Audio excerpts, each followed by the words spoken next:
Welcome to the No Quit Living podcast. Our primary objective is to motivate and inspire our listeners to never quit. The reality of life is simple. We all fall. We all fail. At times, we get knocked down. The question is, do we get back up? Are we stronger? Are we better prepared to attain the maximum of our potential? Thank you for joining our No Quit tribe. As you go for your greatness today, never quit. And remember, we rise by lifting others up. Welcome to episode number 276 of the No Quit Living podcast. I'm your host, Christopher J. Worth, and today's theme of the day is giving with gratitude. Our quote of the day comes to us from William Arthur Ward. Feeling gratitude and not expressing it is like wrapping a present and not giving it.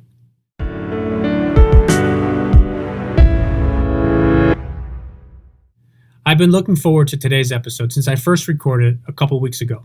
Stephanie L. Jones is all about both giving and gratitude, which happen to be two of my most favorite topics. I know you will definitely enjoy what she has to share with us today. Stephanie, I'd like to welcome you to the No Quit Living podcast. Thank you. Thank you so much for having me, Chris. I appreciate it. So the first question we ask everybody is, are you ready to positively impact at least one person today?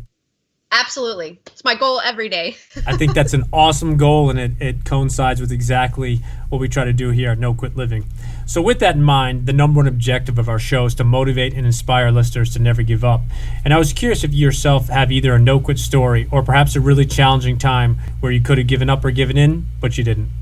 Yeah, so I am an author, but not by trade. I set out to be a speaker.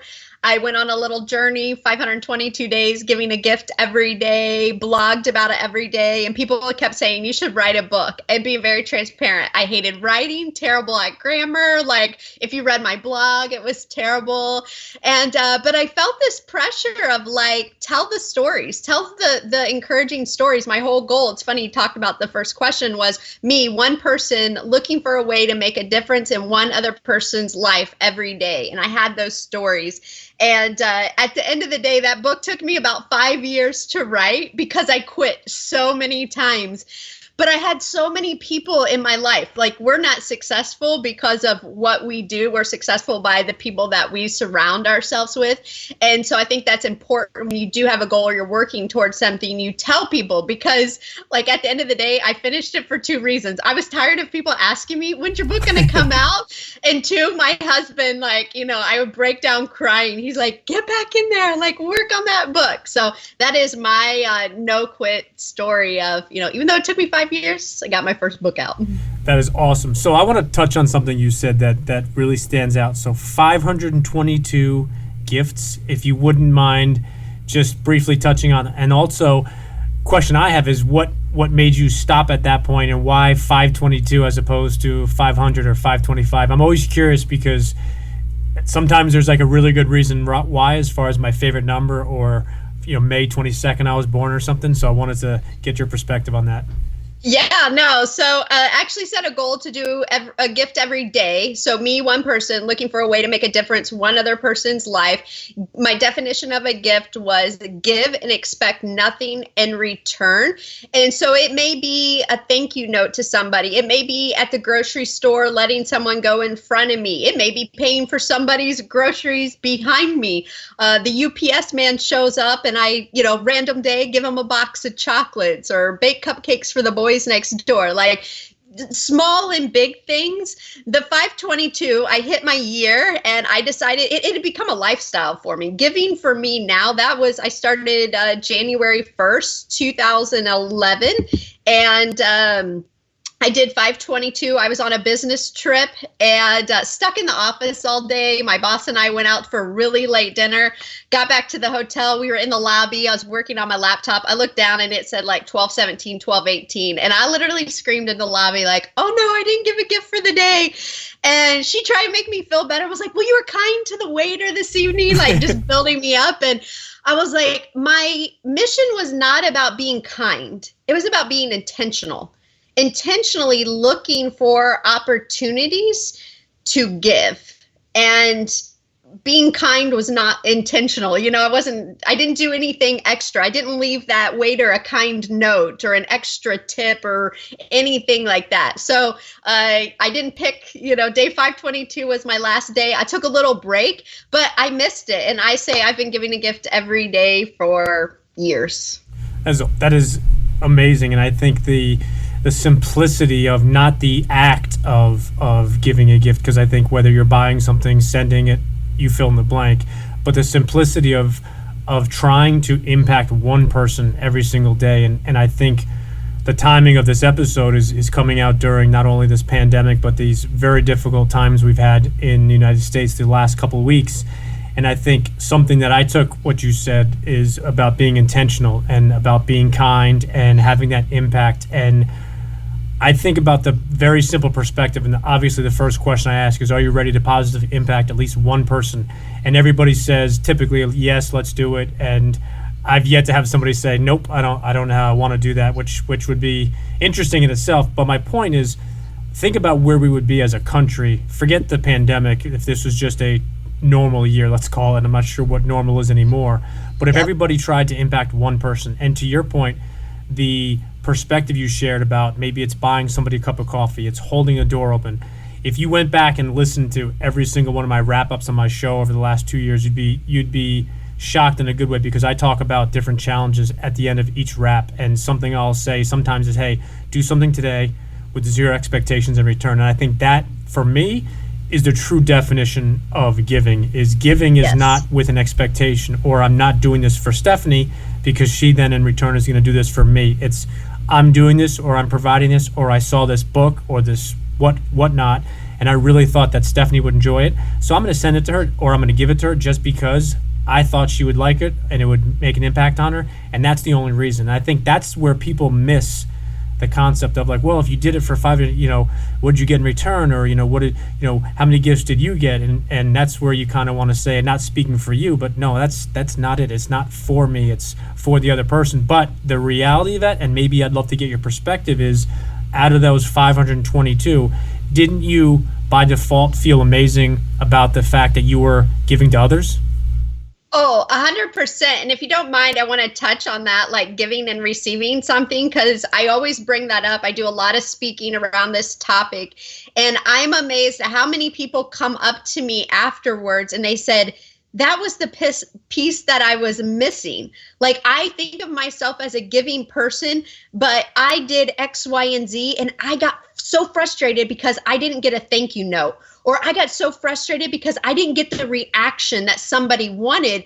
And it took the joy of giving out of what they were doing. And they said it was just now moving forward, changing that mindset of, I'm going to give, and then I don't care what happens after that. It's like release. But like you said, I had so many cool things. Like, I would give a gift and it wouldn't be, an hour later and something would happen to me, or over that time, like, I can't tell you like how many refunds I got. Like, I overpaid a hospital, or, it's just like weird things like that and I always acknowledge that. It's like, okay, thank you. Like, yeah, I did something good, and a $10 refund came in, or somebody bought me a coffee.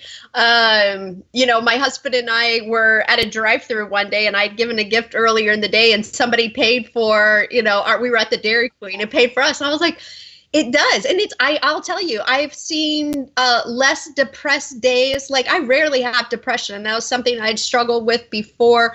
Relationships improved, my marriage improved. Like, there's all these improvements that I saw over, the 522 days, and that continue today. I mean, there's a reason why I continue to give. That's so important. And I think you share something that really hit me is, I think when you do things at times, and especially when you're younger, you'll make that comment of, well, I can't believe I didn't get a thank you note. And, you almost want to have that good the good side sitting on one shoulder and the bad guy sitting on the other shoulder, and say, well, did you give that person a gift just with the idea or the hope that you get a thank you note? Because if that's so, then you weren't really giving a gift. You were hoping for acknowledgement. And I think you said that about the mindset. And I think that can go probably in a ton of different topics. But I think that's so it's so neat how you touch on that. So I wanted to just ask if you wouldn't mind telling our listeners a little bit about who you are and what you do today, because you're not just a gift giver as a professional. So I wanted you to share that with our listeners, please. Yeah, I kind of say I have two lives. I'm a senior manager and I work in corporate America by day, leading a very large and successful business development team. And then my passion is I have my company, Giving Gal. And I'm an author and speaker, and I'm a life coach. I hate that word life coach. I like to be an accountability coach, an encouraging coach, like all those. I do executive coaching. Yeah, that's, I run a couple of Facebook groups that are just about gratitude and giving, and I'm married. We've been married for 17 years. My husband's a state trooper. We met in the police academy, and we don't have any children, and we live in Indiana, and we spend our weekends in Michigan. I know I love to read. So, speaking of, you set me up for my next question. So we always talk about books, and one of the reasons why is always looking to add value to our listeners and in different things, and wanted to ask you if there's anything that you're currently reading or perhaps you've read recently that you'd like to recommend to our listeners. Yeah, so I'm one of those people who read like 10 books at one time and kind of hop around. So in the mornings, I'm reading The Power of a Praying Wife. I'm reading Whisper and Draw the Circle by Mark Batterson. I'm reading The Story Keeper. So I always think it's good to have like a fiction book in there that you really don't have to think, but you can get in. I just finished, one of my favorite authors is Charles Martin, and I can't remember the book.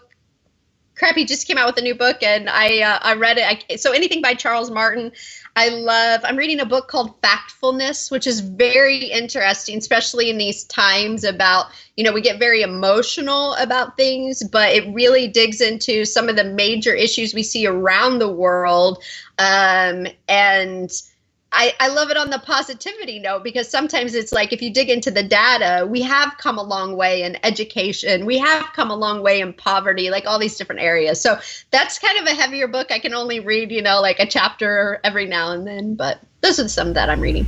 I think we're very similar. I read a ton of books, and one of my goals for 2020, which I have failed, is to focus on one book and bring one book home or carry one book, and it's I think I lasted about 4 maybe 5 hours into 2020. Then I'd look at something else. I have that shiny object syndrome for books in that regard. So a question I ask each guest is, if you had to define yourself but you could only use one word, what word would you pick?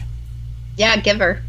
I think I knew that one was coming, but I think I don't think in all the episodes of the podcast that we've ever had that word used in I think that definition. So I think that's really neat. If you're okay with it, I want to change lanes to your new book, and let me share that you sent me a copy of your first book, The Giving Challenge, which obviously you touched on quite a bit as far as the concept and the idea. But yep. The way in which actually you and I connected on Instagram was your new book, which is The Gratitude Challenge. And I think the subtitle is 41 Days to a Happier, Healthier, and More Content Life. And I think there's so much truth behind the algorithms of Instagram and what you like and comment on. So I think for me, anything that's related to a journal or a planner and gratitude or a book, I think Instagram automatically is like, yep, let's just send him to this guy. He's either gonna, buy, click on it, forward it to somebody else.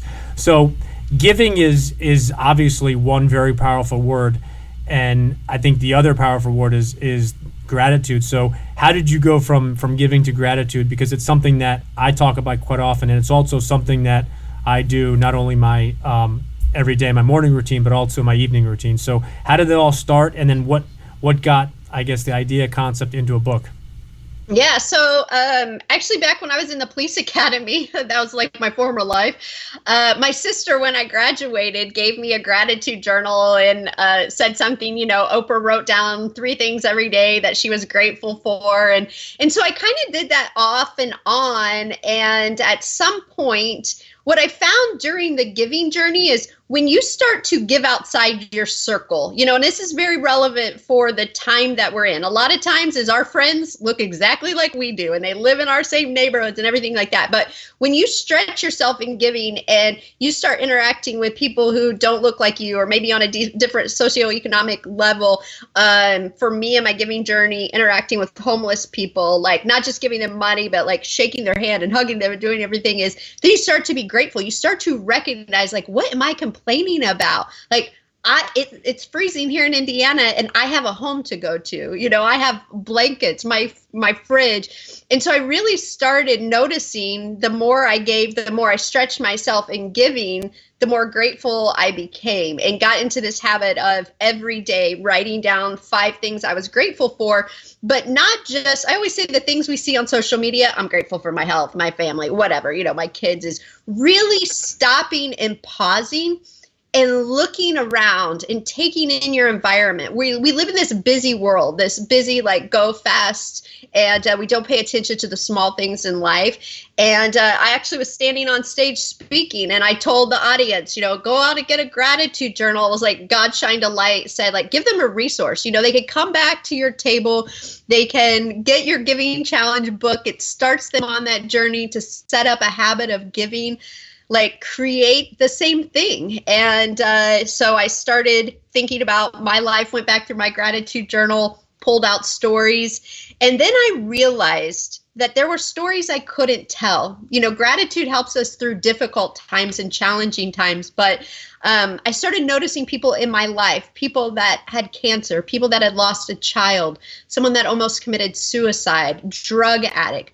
Those are things I had never dealt with, but there's people all over our country and our world that are going through those things. So I let those people and my friends write their stories. So it's not just all the, the flowers and roses and everything. It's, here's some really challenging things that people have been through and how they've used gratitude to help them come out on the other side.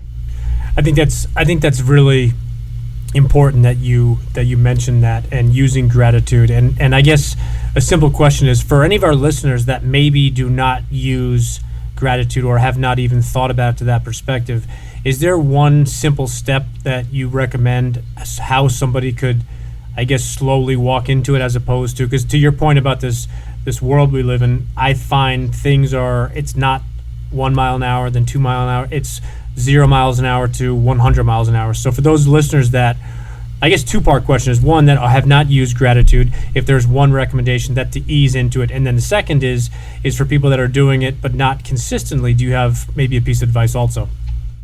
Yeah, I would say use my book. That's why I created it. I mean, honestly, like, I kind of say that tongue in cheek, but really I created it to, short stories, because that's what I hear a lot saying is, we don't have time. I don't have time to read a book. And every one of my stories helps you to think about, how do you change your mindset? Because gratitude is that, creating a habit, having a place to go every day to write down, but also changing your mindset. And so my book kind of put everything into one. Is, it has a little bit of information to set the stage. Every day is a story of a new way that you can look. So it trains you over 41 days of what you need to look for in your life. But then I also give you the journal lines. You don't have to have something else. It's right there. And if you want to take it a step further, and you and I were talking about it, is get in the habit of writing thank you notes. So it also challenges you to look for ways that you can put pen to paper and start thinking and recognizing people in your life that you need to say thank you to.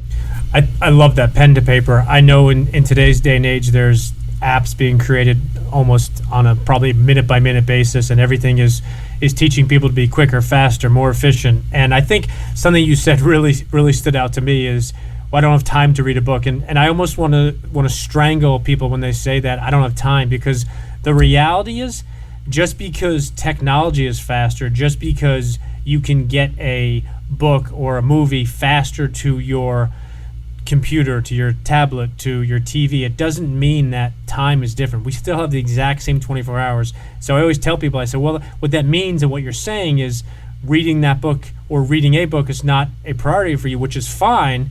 But I always challenge people. I say, don't say you don't have enough time, because the reality is you have enough time for everything you want to do.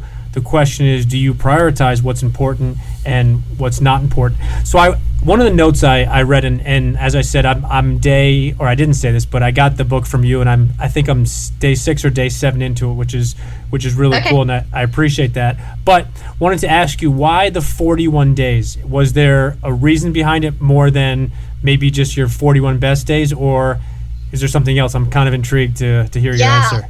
I love it. So I originally was writing for 40 days. The Giving Challenge is 40 days. And I always think like 40 days is very biblical, but it's also like you can really create a habit. If you're doing something for a little bit more than a month, like it starts to get ingrained to you. But I had a friend, she diagnosed, actually more of an acquaintance, diagnosed with stage 4 cancer, has been battling cancer, and she'd put out on social media she was going to start writing. She'd even said, I'm not a writer, but I'm just going to kind of pour out my heart.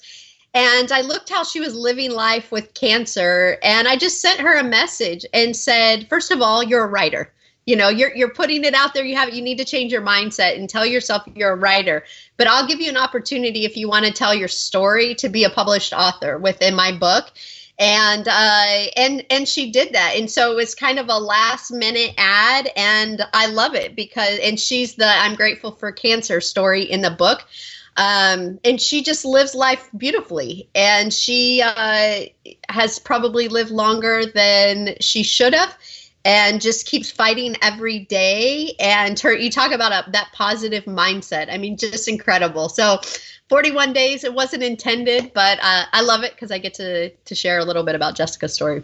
So that means your next book has to be 42 days of something, and then so by the time you're writing, it'll be like 147 ways to fill in the blank, which exactly. is awesome. So if you could go back and give the 20-year-old version of yourself only one piece of advice, what would it be?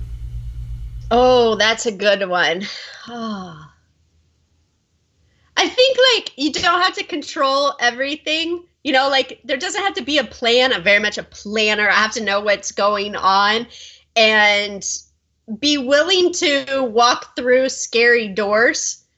Like all the time we get opportunities and we think we're on one path, and then another opportunity comes along and you're intrigued. You kind of feel drawn to that. But I think so many people have fear. They don't want to take a risk. And so they closed that door. That door was not closed for them. They closed that door and they stay on the easy path. I think I've went through a lot of the doors, but I think I missed some opportunities too.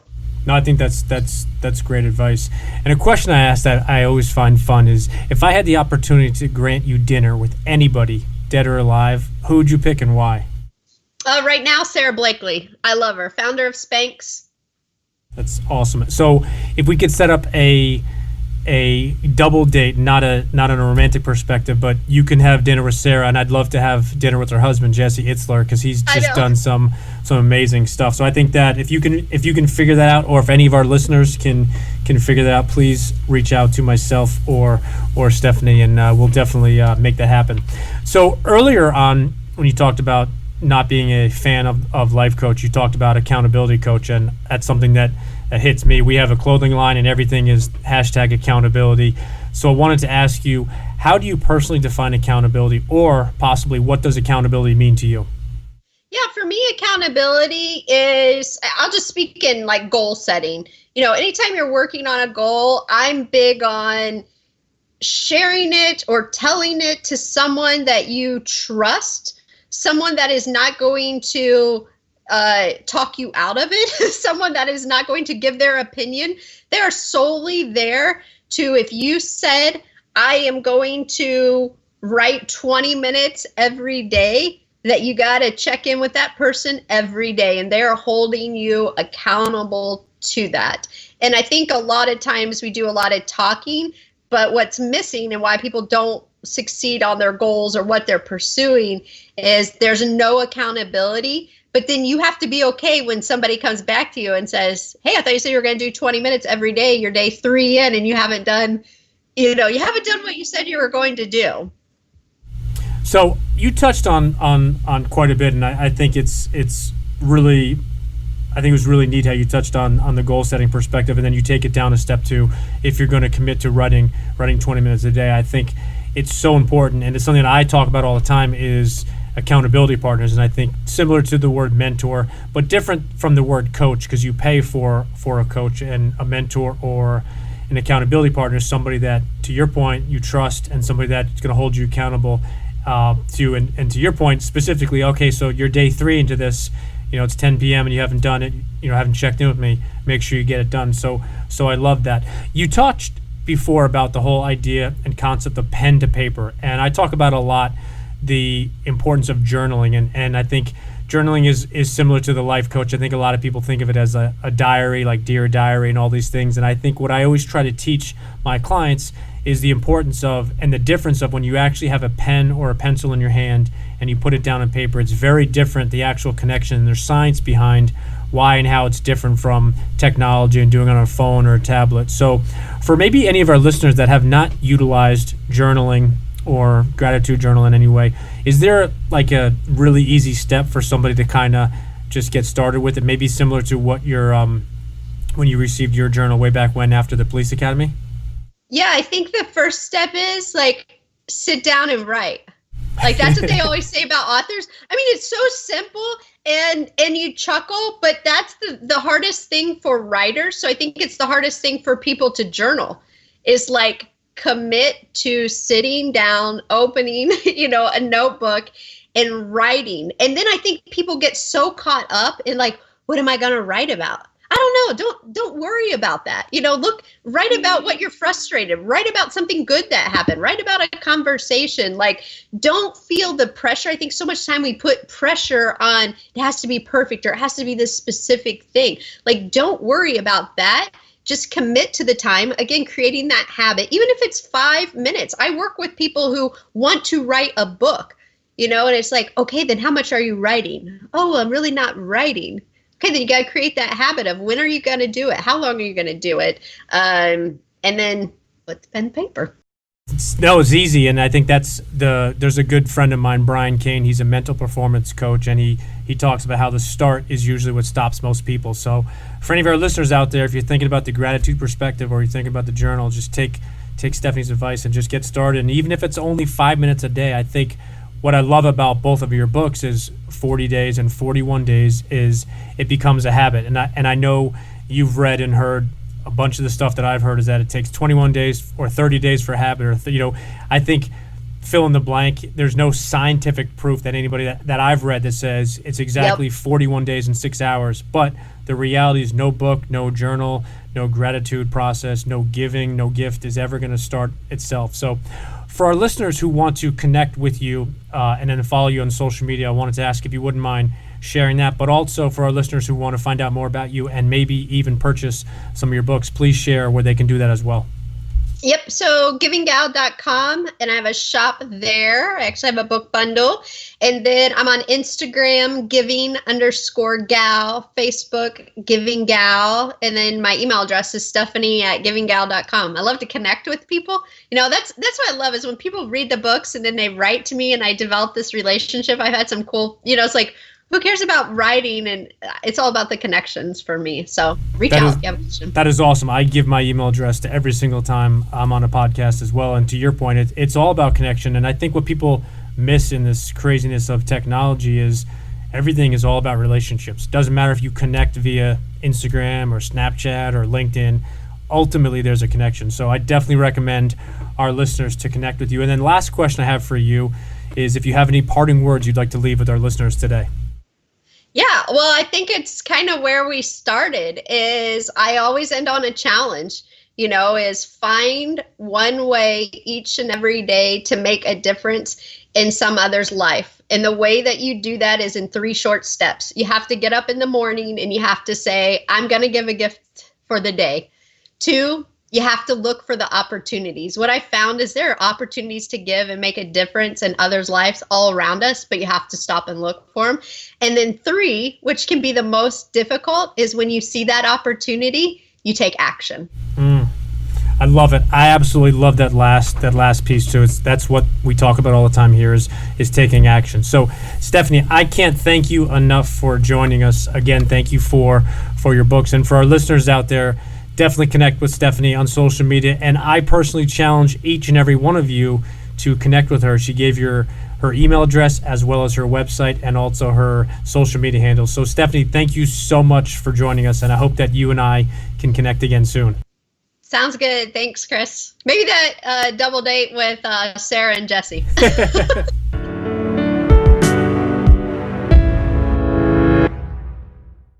Thank you for listening to episode number 276.